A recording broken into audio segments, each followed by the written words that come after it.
Hi, I'm Michael Gray and welcome to my studio in Surrey. Today we're going to look at two tracks that I have recently remixed and produced. So hope you enjoy it.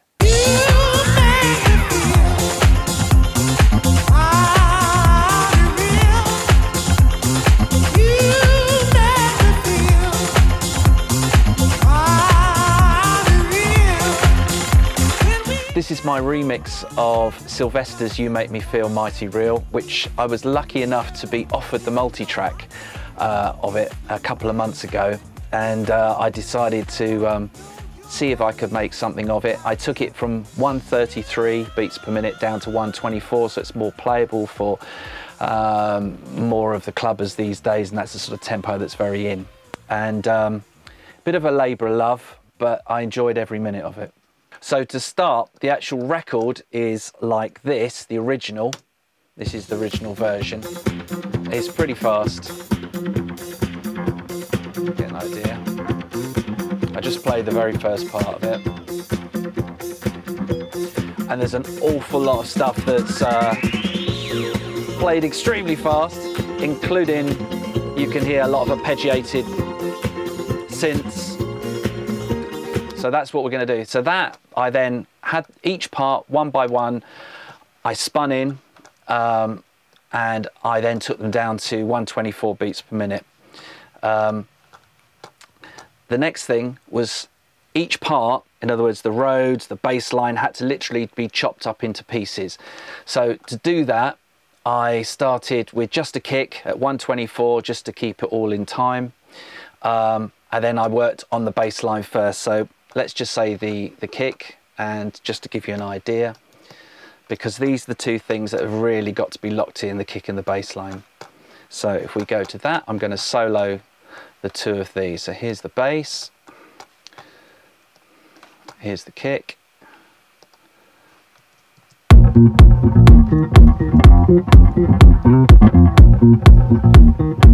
and if we go into that, you can see how much I've had to chop that up in to get it right.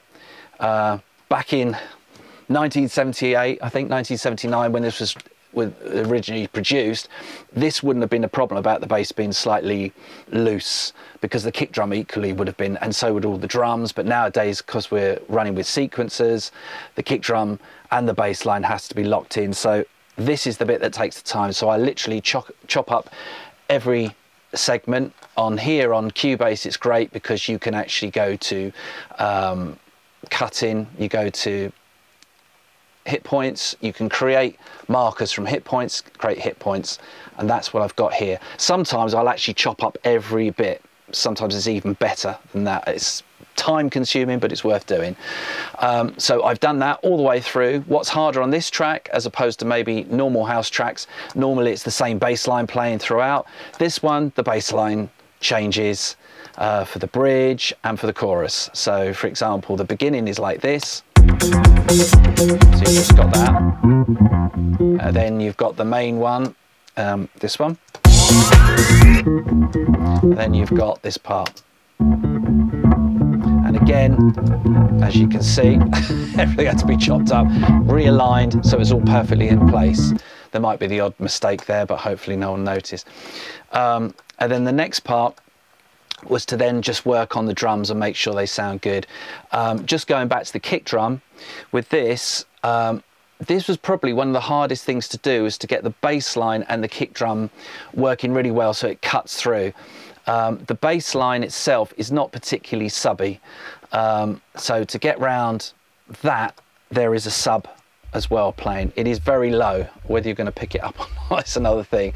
And all it is slightly cheating. It's the same bass line, just drop down a track onto here, and exactly the same, but this time I've just used sound shifter, down minor 12 semitones. Then on here I've used the Pro Q2 to just take it so all the top end has gone completely, and I've just got the frequency that I want. So this is what you're hearing. Again, it's very low, but it's just enough to work well with the bass line and the kick drum. And then with this, the actual, going back to the kick drum, I've used, which I use on all the kick drums these days, is the Metrum, which is just brilliant. It allows me to layer quite a few different kick drums. Normally one will be more sub, one will have a click, and one might be normal. Sometimes I just have one kick, but I can tune, I can filter anything on here, which is great. So if I just break this down, I'll take the bass off for a second. There's the sub kick, then I add the click, and that's just from there. And all it is another kick, which I've just filtered off all the low end, and you just get that. So if I didn't, without that, it's there. And then I've got one extra kick as well on top, which just gives a little bit more punch. So it's 3 kicks basically. Now, the funny thing is, this was, sometimes I'll start with a kick and I'll end up changing it completely at the end if the track is not bouncing. The biggest thing is I will check in the car, I'll check on other systems, and then I'll end up, you know, having the final kick. But this is the bit that probably took the longest, actually getting the right kick for that bass line. But anyway, I'm happy with that. Yeah, with regards to this, there's quite a few different low frequencies. The lowest frequency is on the sub, as you can hear, that's very, very low. Okay, and then with the kick drum, we've got the 3 different frequencies. The lowest one, which is right down there. So I suppose you've got the bass, really low. Then the next frequency up from that, you've got the sub on the kick. Then you've got one more that just gives it more of a thud, which is a mid one. Then we got the click on top, so you can see what the kick drum's actually doing, and also on radio that will sound a lot better as well. And then I put the bass line back in, and then the whole lot's together. And to check this, I do have to check this on a much larger system, another studio I go to, with a fantastic engineer who will literally double check that and get that sounding even better. So they're the main things to me. If I've got all that set out, then I can then start building on the drums. For this track, what I'm going to do is, if I just switch off, I tend to put everything in groups. So there's a bass group, there's a drum group. It's just much easier to isolate everything when I want to go into it. So I'm just going to switch off all the music, and then hopefully it'll just leave us with roughly what we want, which is the drums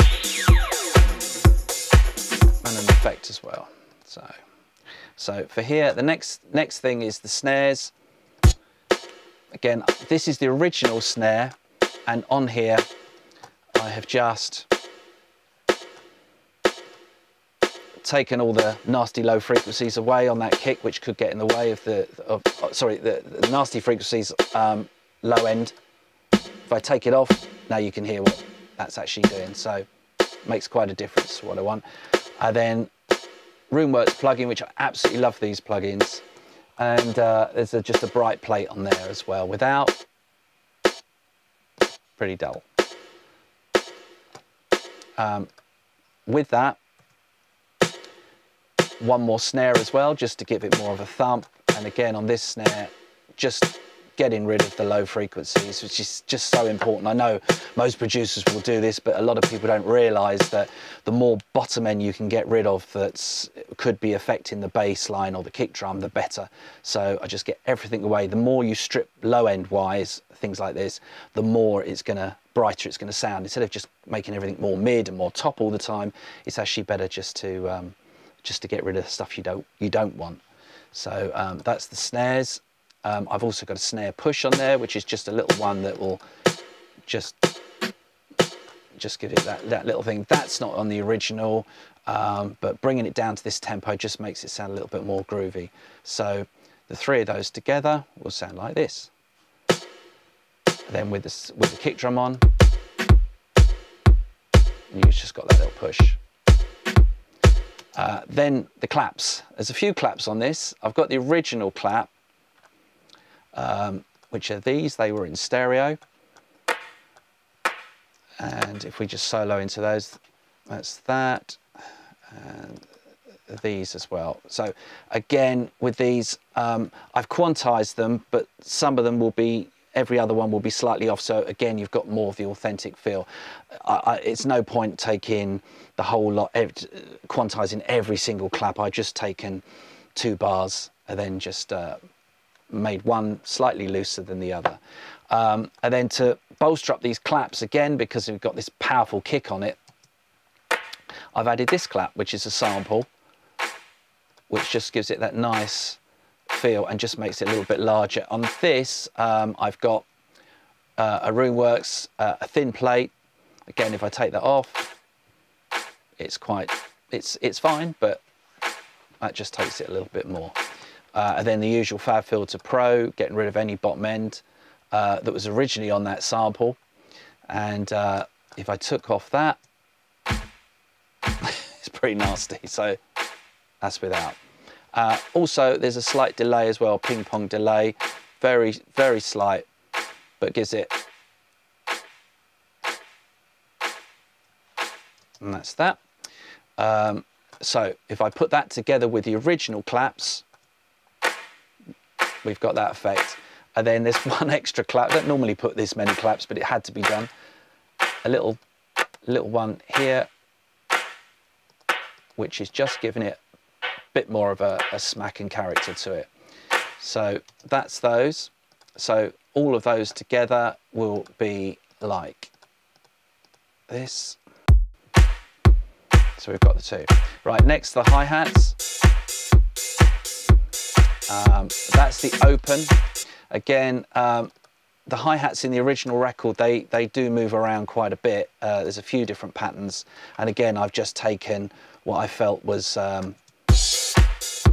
that's the open. But that will change. And again, I will color code each one. So here, the pattern's changing. Otherwise, I forget. So this is this section. And that section, I've made it play that just for the verse, which is pretty much what the original did as well. Hi-hats, these are, again, just little quiet ones just to give it that shuffle. And then with the open hi-hat, we've got the lot together. So let's put them all together. I added the tambourine, again, that's on the original. Nothing really much to do with that except quantize it.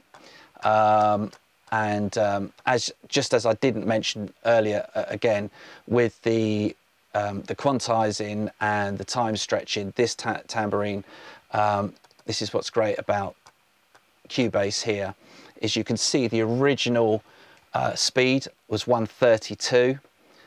I then put on this, click on this note, which immediately time stretches it. So again, that tambourine would have been bouncing at 133. Now it's 132. Now it is 124. And again, I've done the same with the congas. These are particularly live, so a lot of sequencing for this too. So these are in stereo. So all I've done is just pan left and right. There we are, and you know, ones like this should be on the beat, but again, if I quantize too much, it then doesn't have the real feel. And especially at the moment with disco records and re-edits and remixes, it's trying to keep that that kind of live feel and authenticity to it as well, not trying to make it too rigid. So this is all together, and you can just hear this very slight spill from the original multi-track. To get rid of that, I've grouped the 2 into a conga group, put a bit of top on, but again, shaved off as much as I can to get rid of any bottom slice. So if I take that, this is how it is. And without, you can hear the bass bleeding through, which you don't want. So again, just got rid of the frequencies I don't need. The congas then go through a lexicon plate, and a small amount of reverb, no pre-delay, and just a small amount. If I took that off, it's still pretty good. It just makes it a little bit wider and a bit more in the mix. So that's the 2. So all of those together. And again, all this slot all goes to one group for here I've got as percussion for a lot of it, and there's just a PSP vintage warmer on this, again without,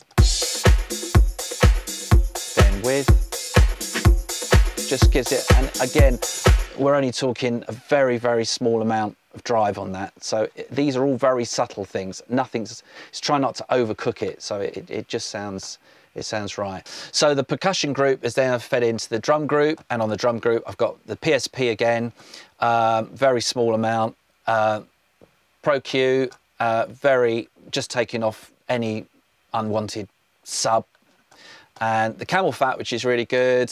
With the camel fat in, it's like this. With it out, it's just a little bit duller. But again, when I do drums, it can really vary. Sometimes it will be camel fat, sometimes it will be another compressor. It really depends. There's no hard and fixed rule about how to compress your drums. Some compression is good though. So that's that. And then again, putting it all back in the mix, we go on to put the bass back in, then you can hear those together. Okay. Now, what makes this record perhaps a little bit more techy is this. It's a Moog, as you can probably tell, and again, this is on the multi-track. There was left and right parts. I've just sequenced it the best I could, or chopped it in time best I could. Again, like everything else, it's been time stretched as well, again via here, so there you go. Let's come out of that. And then with them all working together, you get this great effect. So you got, but the hardest thing is making sure these, because they're kind of playing a bass pattern, a cross between a bass and a synth, they're kind of like your mid bass, I suppose. Again, getting rid of any frequencies that are not needed, so that's where it is there. A little bit of mid pushed in on that as well, and this one as sidechained as well. So quite a lot. Again, I love using the Vengeance for sidechaining. So that's that. And then if I put them all together, and for example with the kick.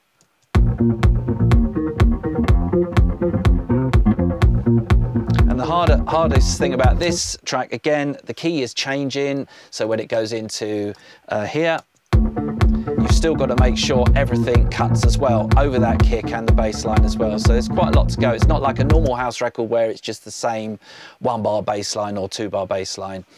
So that's those. Right, now concentrating on the music, there's electric guitar. And here, again, I had to chop it up where it just goes out of time slightly.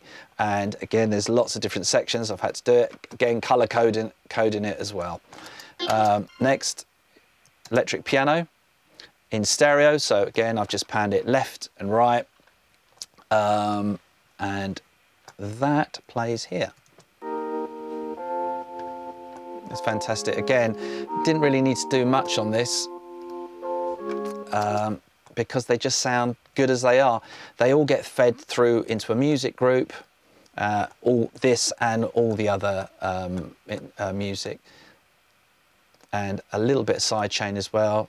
In fact, quite a lot of sidechaining now, I remember, 75%, so it's quite a bit. Vintage warmer on that, and again, any frequencies got rid of on the Pro Q2. And then there's another piano on here as well, and it's this one, which is the, I suppose you could call the real piano.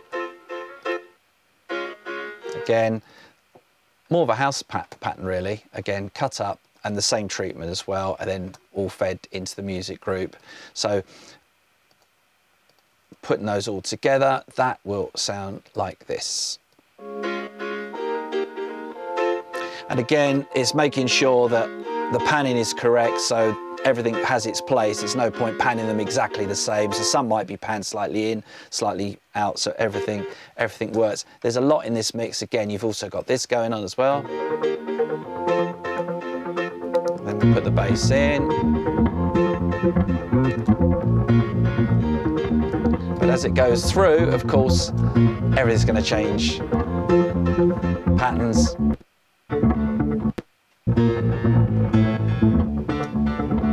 So every single bit of piano had to be cut up. Strings, I think, is the last thing there is, which I love these. I'll solo down to, I'll play it actually together. Just when you hear those, you know it's a Sylvester record because it just has that, it's just very haunting. Again, not real strings, which was very common in the 70s. Now these strings, if I just solo them again, just a little bit of reverb put on this, and compression. So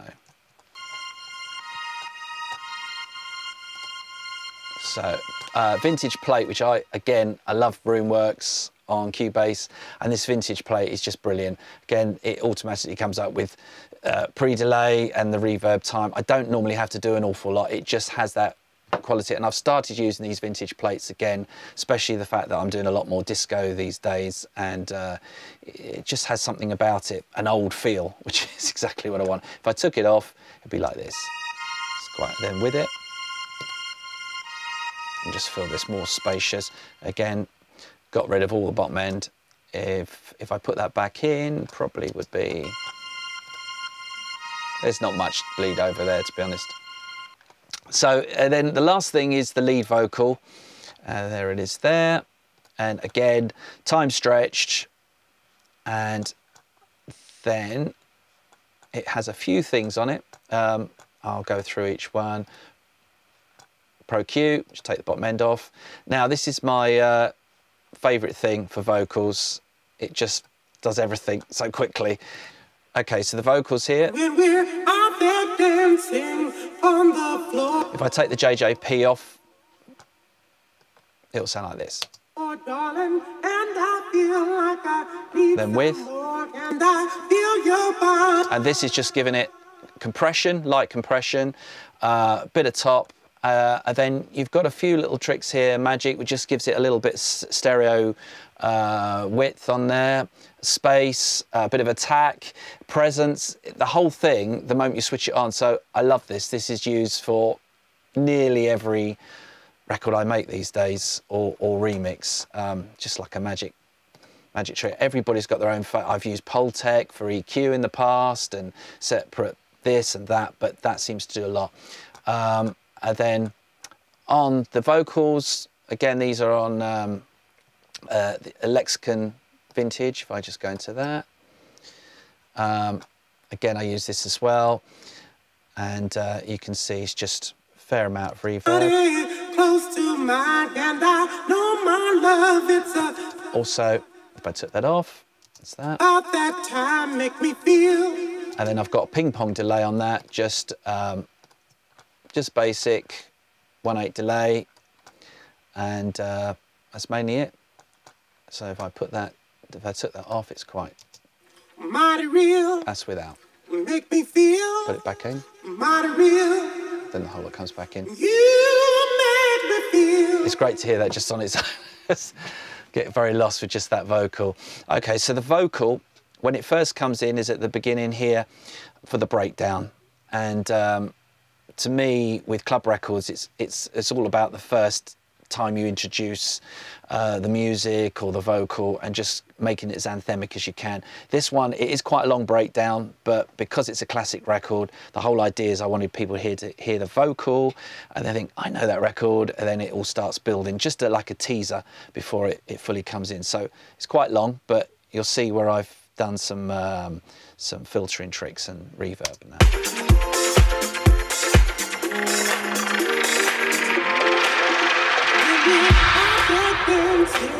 On the floor, darling, and I feel like I need some more, and I feel your body. Right, coming up, I'm going to filter the vocals down, stripping all the top end. String comes in. At this point, it's hoping the clubber's looking, what is going on? This is getting a bit mysterious. And then we build it back up again here. Piano. and percussion, the bongos and congas. Filtering up, the effects are coming back in. Long reverb.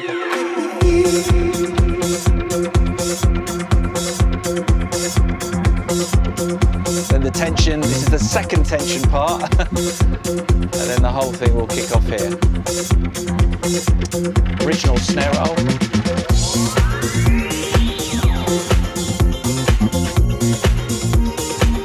And then I'll come in with the first verse again, which you did hear earlier, but just establishing the track properly with all the music together with it.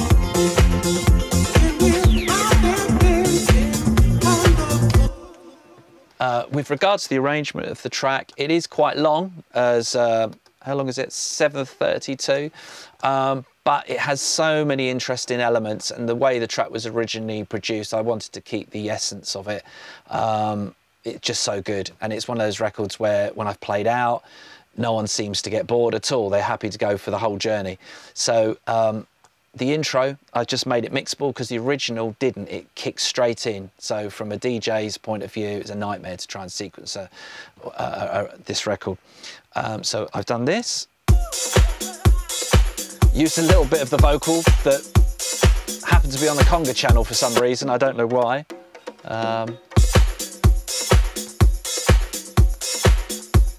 And then bring it forward a little bit. I'll jump a bit.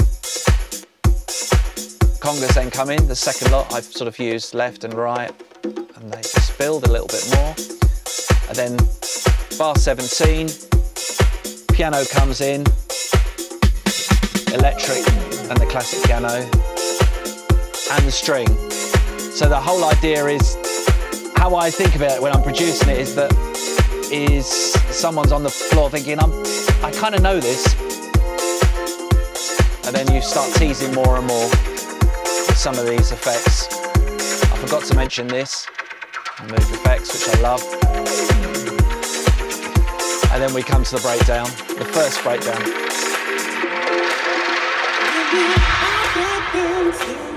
Nice boom on the kick drum as well. So this all builds, and then, as I said before, it then kicks into this.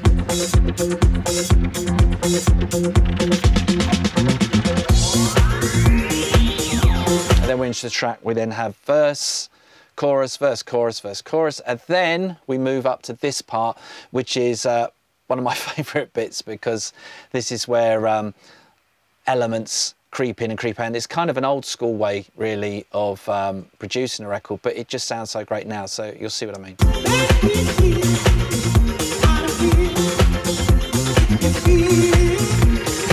So back down to bass.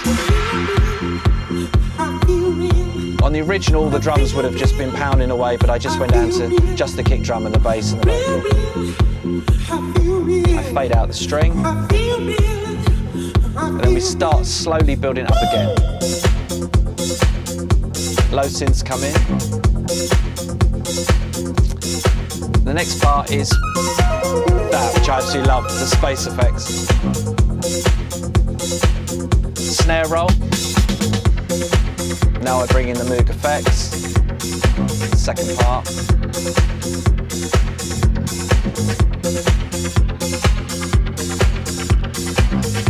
And next, congas.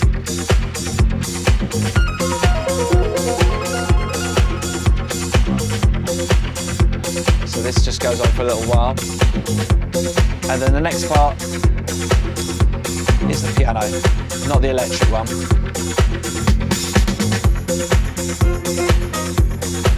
This originally didn't build like this, but I've just moved things around. I brought in the tambourine as well, just to bring up the energy even more. And then we start teasing a bit of the vocal.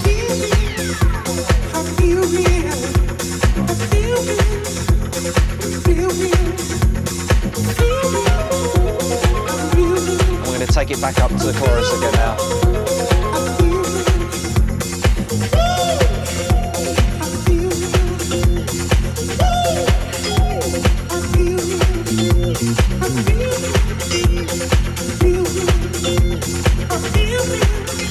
Back in.